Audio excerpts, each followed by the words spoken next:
Hi again, everyone. Hope you're all doing really well. So, in a day where the broader market rise marked the best two-day rally the S&P 500 has seen in 2 years, there was perhaps no bigger story than the one that concerns the world's richest man, the Dodge father himself, Elon Musk, who has now apparently changed his mind about buying Twitter again, and is now willing to proceed with his takeover of the social media platform at the original price.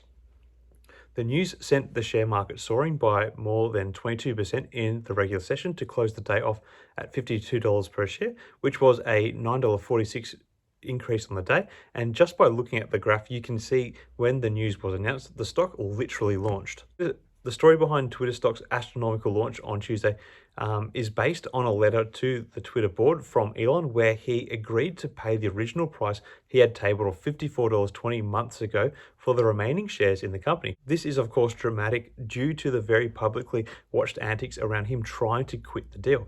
The somewhat surprising reversal comes about a fortnight before the two sides were scheduled to meet each other in court on October 17. To that note, the letter from Elon Musk apparently requested, and understandably so, that legal proceedings against him be dropped.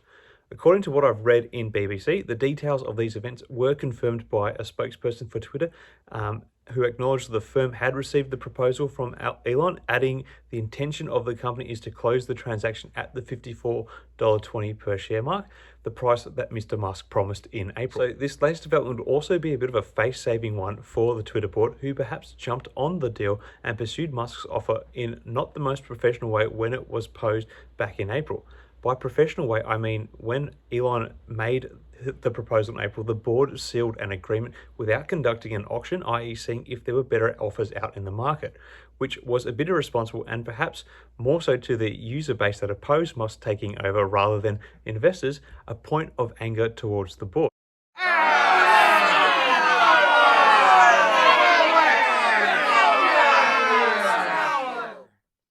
Musk lined up investors who committed huge sums alongside him without asking questions, which was also a bit of a blind diving in move by others on this deal. So sealing off this deal might actually be ending a bit of bad business from both sides in retrospect. On the matter, Elon Musk has remained somewhat quiet and has not made any comments on Twitter about these latest developments that I have at least seen recently.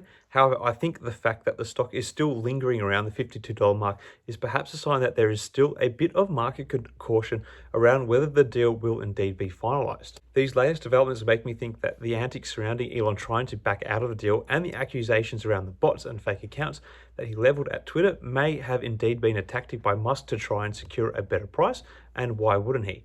Under the hood of the company, it is probably worth remembering that Twitter has a tangible book value of $5.94 per share, so Elon's takeover price is about 9 times the value of net assets held by the company.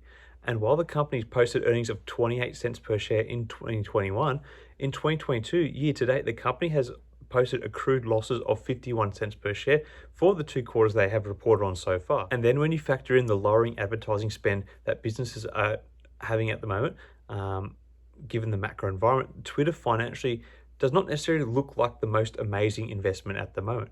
Though I think value-wise, their finances look to be in reasonably healthy shape, and that would give Elon Musk an entry into a space that he doesn't currently have a business interest in, and I feel like he would like to compete in because one of his tech rivals being Mark Zuckerberg, who I feel like there is a bit of tension there, he can now actually compete directly against him, and I think such an idea is a tantalizing one to Elon.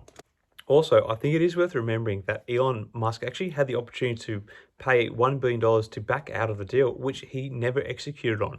If he was indeed serious about ditching the Twitter deal, given the way his Tesla holdings have fluctuated so much in value, and at times he's had a net worth of over the $200 billion mark, it would not have actually been a small price to pay if he was indeed serious about moving away from the deal. Not that any of this is investing advice, but this latest development makes an arbitrage trade in Twitter a bit of an opportunity again. Currently in the aftermarket, you can pick up the shares for about $51.50, which would be a $2.70 or a 5.52% premium on the current valuation. The buyout offer was flagged as being completed sometime in 2022, so as long as this timeline is adhered to, all things considered, you could potentially be making this return sometime in the next 3 months, even in a matter of days. Basically, it should go down in this fourth quarter. However, again, this all may change given all that has gone on with this takeover deal so far, so you really need to watch that space. Anyway, what are your thoughts on all this? Were you never in doubt that the takeover deal was going to go ahead and took advantage of the low Twitter share price? Or are you still skeptical that the deal may still go ahead at all? Let me know your thoughts in the comments below. Also, let me know if you enjoyed this shortened form of content or prefer the deeper dives into stocks I have typically done in the past. I'd love to get people's feedback on all this. Until next time, everyone, may the markets trade in your favor. Cheers.